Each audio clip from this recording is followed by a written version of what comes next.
Hello everyone. In today's lesson, we are going to do a CPA exam style simulation for balance sheet. It is going to involve some document review and adjusting entries. So for the ones who have never taken the exam yet, I hope you're all going to pass it on the first time. But other than that, in the exam day, you are going to have 5 sessions, and the first 3 of them you are going to have multiple choice, and the session 4 and 5 are the simulations.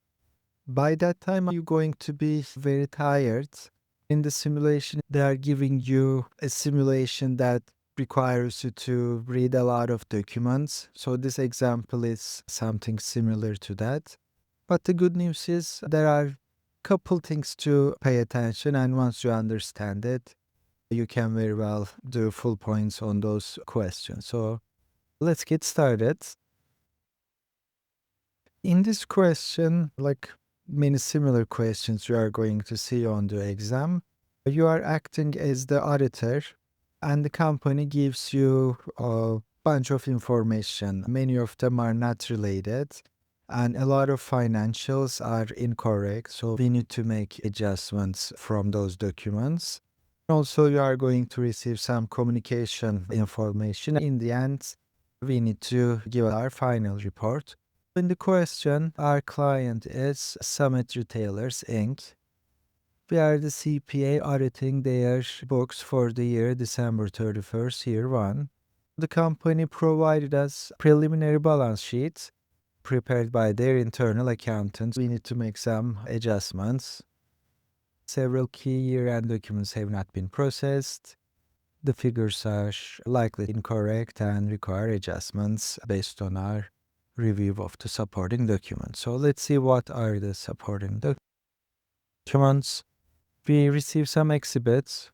So in the exam, usually there is like a tabs on the tab. So by clicking on them, you can see the exhibits.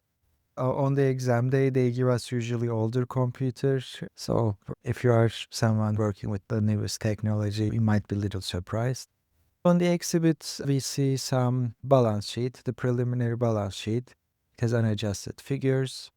We have the bank reconciliation information, December 31st statement details. We got some legal letters. I think there's a pending litigation, so we need to read some attorney's response. And also we have some inventory count report. And in that document, we see the details from the physical counts on the balance sheet date, December 31st. This is our starting point, Exhibit 1. We got the preliminary balance sheet, and we see there unadjusted figures.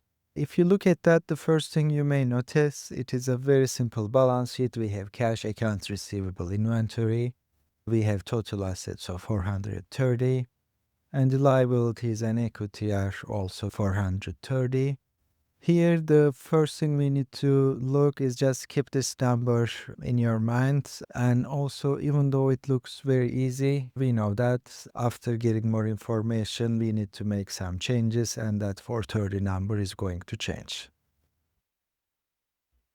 And our task for this simulation is reviewing and making adjustments. So basically, we are going to review the other exhibits. We are going to make the necessary adjustments. And in the question, we need to provide the corrected balance sheet. We start our analysis with bank reconciliation, the classical CPA exam topic that ensures that the cash balance per books matches the cash balance per bank.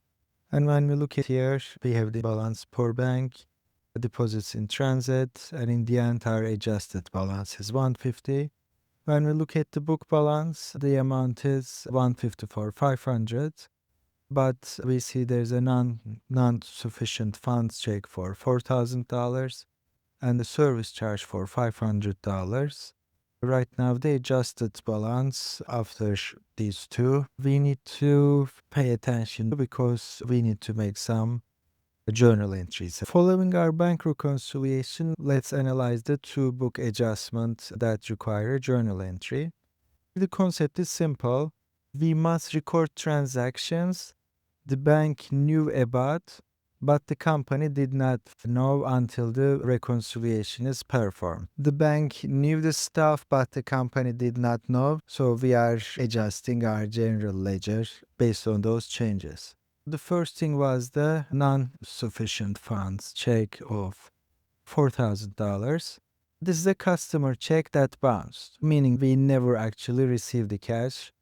We must restore the accounts receivable and reduce cash.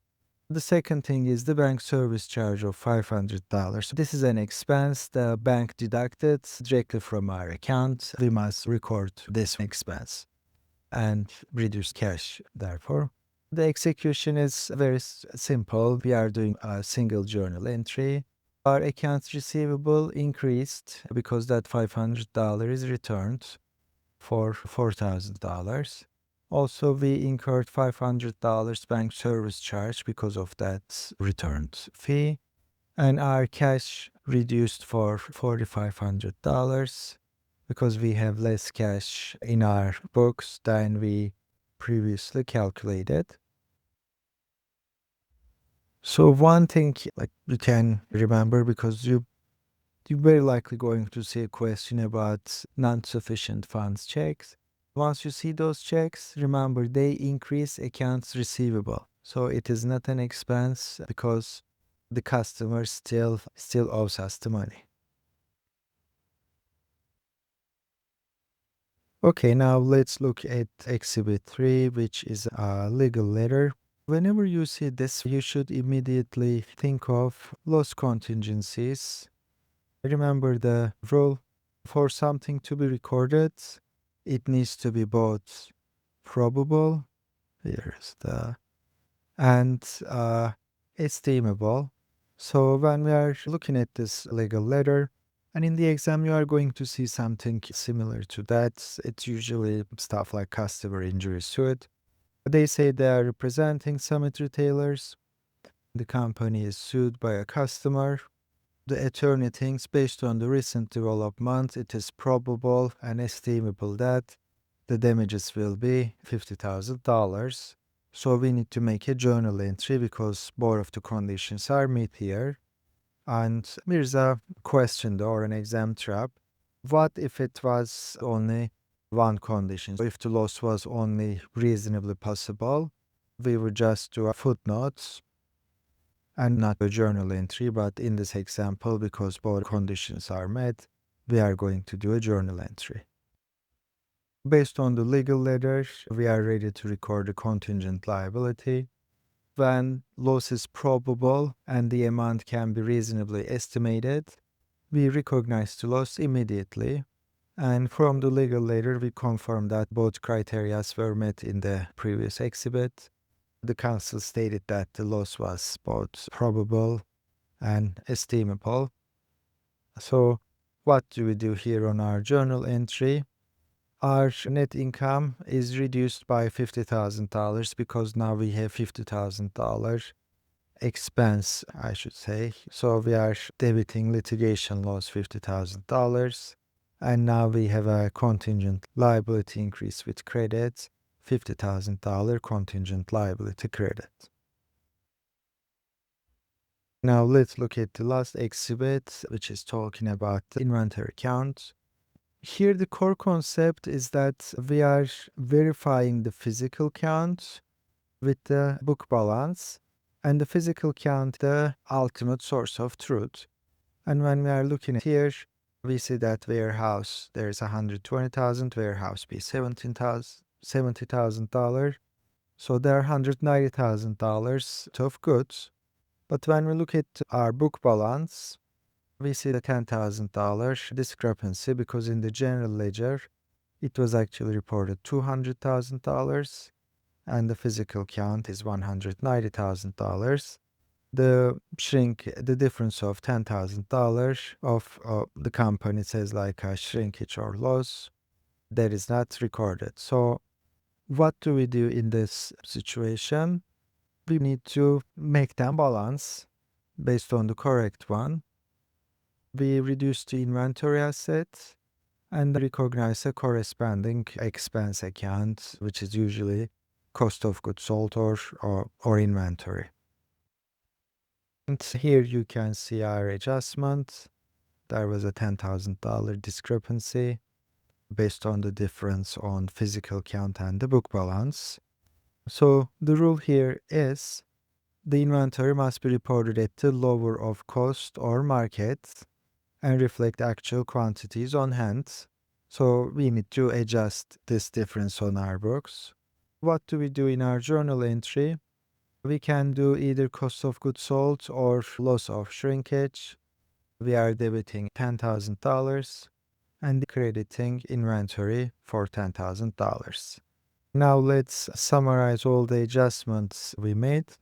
First, we did a bank reconciliation. As a result, we did a journal entry, and the credit impact was $4,500. We had less cash than we initially anticipated. Second one is a contingent liability. Based on the attorney's legal letter, we have a contingent liability of $50,000. And the third one is we have an inventory shrinkage of $10,000, which we did the journal entry. Okay, so what is our adjusted balance sheet after everything? Initially, remember that simple balance sheet. It showed cash for $150,000, but we know that $4,000 of cash returned plus $500 fee was charged by the bank. So our correct balance needs to be $145,500. For our accounts receivable, because that check bounced, now that client owes us $4,000, so our accounts receivable increased by $4,000. And when it comes to our inventory, in our books, we initially reported $200,000 worth of inventory. But when we look at the physical count, which is the ultimate source of truth, our inventory balance is $190,000. Okay, now let's finalize the right side of the balance sheet, the liabilities and the equity. In the earlier slide, we established that the final assets total was $419,500. This side also must be equal to that amount. Now let's look at the adjustments we made. We recorded a new contingent liability of $50,000 because the loss was both probable and reasonable. So the adjustment goes to balance sheet. And here notice the retained earnings. Initially it started as $240,000, but our net income calculation resulted in a net loss of $60,500. And remember, the net income or loss flows directly into the retained earnings. So as a result of that, we subtract the $60,500 loss from our preliminary balance sheets, and that gives us the final retained earnings of $179,500. Okay, so here's an exam tip for you. Always trace the impact of every adjustment. So the inventory write-down, the contingent liability, the bank reconciliation adjustments, so they all hit the income statement. So as a result of that, they all flow to retained earnings. So the final total liability and equity based on all those changes is $419,500, which perfectly balance the final asset total. And this also confirms that our simulation is complete and accurate. Now let's review the key lessons from this simulation. This type of simulation is tested heavily. The first one is about the bank reconciliation. We focus on the book adjustments. We need to check things like non-sufficient funds checks and service fees. They reduce cash and we must record them immediately. So in the exam, if you see any fees or non-sufficient funds, think about it. Our books are not recording those changes, so we need to make adjusted entries. For the contingencies, remember there are two criteria, probable and estimable. If both of them are correct, if both of them are meeting, the criteria are met, we must accrue the liability. If only one of them are met, we record them as a footnote. Or well, I should say it. We are not recording them. We report them as a footnote. And the third thing is the inventory count. So always the physical count overrides the book balance. Whenever you see a shortage, it is an immediate expense, usually cost of goods sold. Perfect. So we completed a simulation. Now the next topic is the income statement. First, the lecture, then we're going to do some multiple choice and simulations.